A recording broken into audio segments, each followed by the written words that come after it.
Atensyon mga SSS pensioners, narito na ang schedule ng pension crediting para ngayong buwan ng June.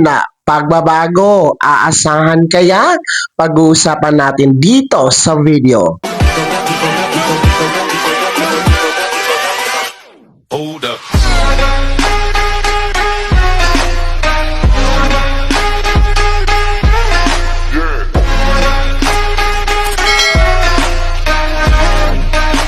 Hello mga ka-vlogs! Welcome dito sa aking YouTube channel. Magandang araw po sa lahat ng mga manonood. Saan po kayong dako sa mundo? Kumusta mga ka-vlogs?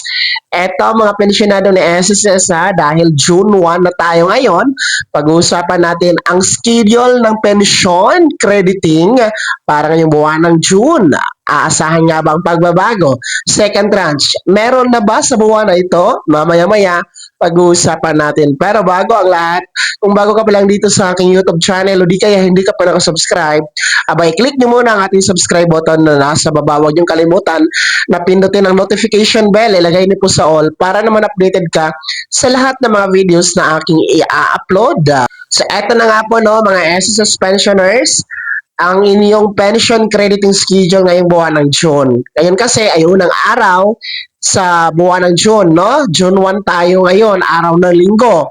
So, atin pong pag-uusapan kung meron nga bang pagbabago na aasahan sa inyong pensyon sa buwan na ito. Well, una po, para sa ating mga first batch, yung merong date of contingency mula 1st to 15th day of the month. No? Kung yan po ang araw ng kapanganakan, araw ng pagkasakit o araw ng pagkamatay, ang inyong pension crediting schedule supposed to be ngayong araw, June 1.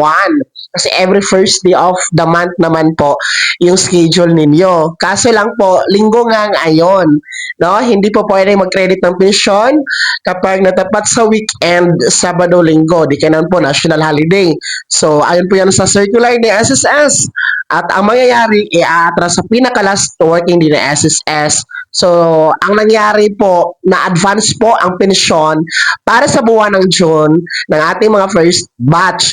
No? Noon pong itong Biyernes, May 30. Kasi May 30 po ang pinaka-last working day ni SSS kung i-atras natin mula ngayon June 1. So, advance na po nakuha no, ng 2 araw. Mas maaga kaysa inaasahan. So, may pagbabago nga po sa mga first batch. Kaya naman ha, mga first batch, kumusta po? Nakuha nyo ba ang inyong pensyon noong Biyernes? Natanggap nyo na ba sa inyong ATM card? Pakikomento naman sa comment section na nasa baba.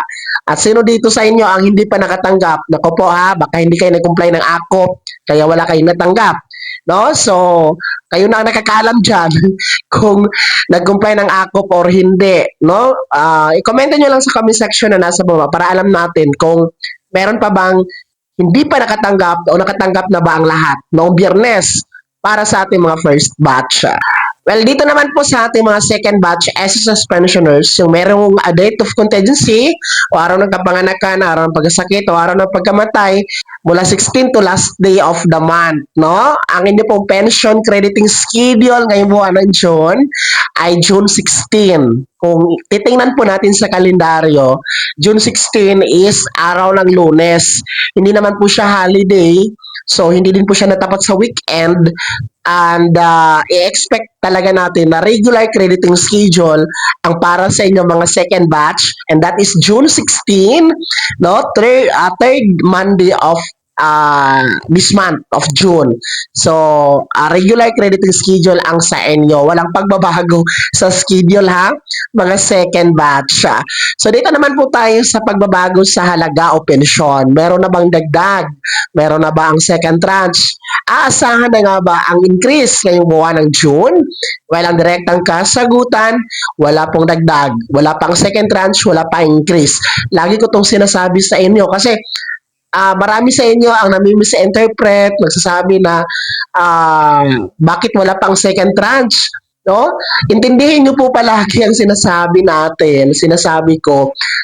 Direkta talagang sinasagot natin yan at sinasabi na wala pang dagdag, wala pang increase, wala pang second tranche. Hindi pa po nagbibigay ng abiso si SSS. Wala pa pong pahayag mula sa SSS na meron ng dagdag. So hanggat wala tayong naririnig at nakikita, nababasa na inilabas na anunsyo ng SSS hinggil sa second tranche na ibibigay na, huwag po tayong maniniwala sa mga maling impormasyon, mga nagbabalita ng mali na di umano meron ng pundo, di umano ibibigay na, yan po ay walang katotohanan. Dito naman sa ating YouTube channel, lagi nating pinapabot sa inyo ang katotohanan. So, klarong-klaro po yan, ang pensyon ngayong buwan ng June, tanging halaga lamang ng inyong pensyon yung matatanggap ninyo. Wala na po iba. No? Walang increase, walang second tranche. Kaya ulitin ko, mga SSS pensioners, ang inyong June pension crediting schedule para sa mga first batch, tapos na po noong Biyernes, May 30, dahil advance po ang pension ninyo dahil natapat sa linggo ngayon ang June 1. And for our second batch, ngayong June 16, regular crediting schedule, araw ng Lunes po yan. And ulitin ko din, walang dagdag, wala pang second tranche.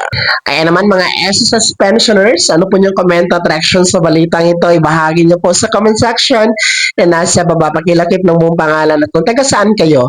Bago ako magtapos sa video na to, kung gusto nyo pong sumuporta sa aking YouTube channel, maaari nyo pong i-click ang ating super thanks button na nasa baba. Sa mga gusto maging miyembro, pwede po. I-click nyo po ating join button. Maraming perks dyan mga ka-vlogs. Be my member now. Sana'y naging gabay ang video na to kahit paano pag-uusapan natin ng mga mahalagang bagay-bagay na may kinalaman sa pagiging miyembro, beneficiary at pensyonado sa SSS. Kung hindi ka pa nakasubscribe dito sa aking YouTube channel, maaari nyo nang i-click ang ating subscribe button na nasa baba. Huwag nyo kalimutan na pindutin ang notification bell. Ilagay nyo po sa all para naman updated ka sa lahat ng mga videos na aking i-upload. Maaari nyo rin i-like ang video na to. At kung meron ka pa mga katanungan, maaari nyo i-komento sa comment section na nasa baba. Paki-follow na din po ang aking official Facebook page na nasa screen nyo. Muli po, ako si Daniel Timpawa na nagsasabing dito sa aking YouTube channel, Pawang Katotohanan at lahat totoo lamang.